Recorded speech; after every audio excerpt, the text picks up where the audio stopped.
In a fast-evolving world, some countries, and more so in Africa, are still undeveloped on matters of digital ecosystem and providing seamless foreign banking solutions. To understand some of the efforts in place to provide efficient and accessible global digital banking solutions, CNBC Africa is joined by Idorenyin Obong, Managing Director at Gray. At Gray, we're providing banking services. So our banking services range from foreign bank accounts. We provide customers US, UK, and European bank accounts. This was previously only available to residents of this country. We provide it to customers without them needing to have a certain minimum balance. We provide customers instant currency exchange. As opposed to traditional banks, you usually have to go to a geographical location, withdraw cash, and take to a physical store to exchange your currencies. But we are providing customers instant currency exchange. We are enabling them to send money to multiple countries. At this moment, we support 80+ countries for you to send money to. We are also providing a virtual card, which is accepted by thousands of local and global merchants. We also allow customers, Nomads, to be able to see analytics into what they are spending their money on, for them to be able to manage their finances. We also help customers invoice and get paid from anywhere. So those are the services we provide today at Gray. Great, Obong. Some African countries haven't fully tapped into a digital space as penetration of technology hasn't been seamless due to systems and beliefs that you have had in the past. From where you sit, how are you navigating through such dilemmas or challenges, and what are some of the countries that you have already rolled into? Even though Africa has been deemed late to digitization, I think the adoption rate has been picking up the pace. In the last few years.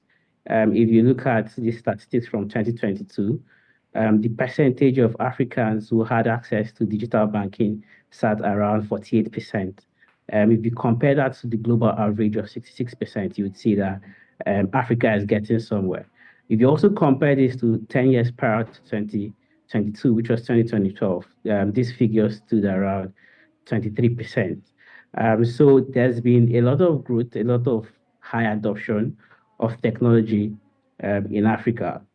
Another problem we're seeing on the other hand is that there has been lack of global access to Africans generally, right?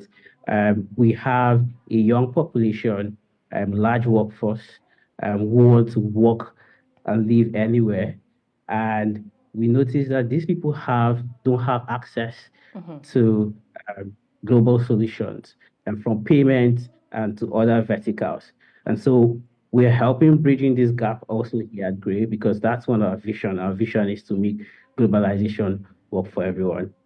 Great. And just to add on that, governing policies, history, education, and even, the age set of a particular people in a country may affect how fast the country grows in terms of infrastructure and especially adaptation to a digital ecosystem. Now, looking at the countries that you are in, what have been some of the major challenges and how have you found solutions to them?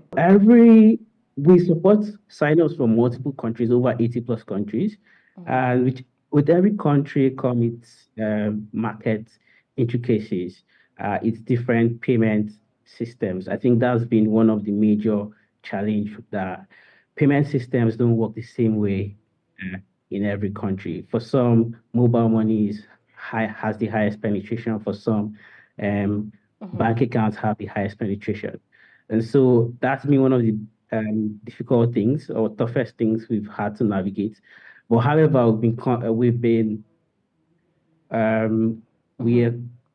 are committed to innovation, right? Yes. And we've always found a way around some of these challenges in the different markets. Yes, and looking at innovation, you see some of the traditional banks with strong online banking may have higher fees and even foreign transaction fees. Now, looking at, beyond the geographic reach, what kind of efficiencies are available from your end in terms of the transaction speeds that we have, fees, and maybe even currency exchange rates? So transaction speed, transaction exchange rates are two things that are top of our mind. One of the things we monitor at Gray and trying to make sure that we're providing the best service as compared to traditional solutions. Our fees are relatively low compared to traditional solutions. Our transaction speed, over 90% of our transactions are completed in less than 3 minutes as of today. So those are two things we really micromanage and are ensuring a lot of efficiencies for customers we provide service for. Great. And looking at efficiency, when it comes to security, it's a very important because we're dealing with finances here, and finances are critical. So how have you dealt with some of the online theft that we have ongoing, and also hacking, and that's just generally cyber crimes that we have or likely to occur when doing transactions across borders? Security starts first with us. Building the systems. So we have to make sure that we're using state-of-the-art facilities and securing our entire systems, encrypting our networks to ensure that data moving over the network is as secured as possible. Yes. There's another leg of us having to do some education for customers. Regularly, we have to teach customers about the new ways that social engineering are happening, the new ways of phishing, and how they could leak their data to hackers and how to prevent this. And we have extensive information about this also on our blog. Another thing is enforcing two-factor authentication for transactions. Two-factor authentication is simply having two phases of a transaction where the last phase you need to get a code from maybe your email or your SMS or your authenticator app.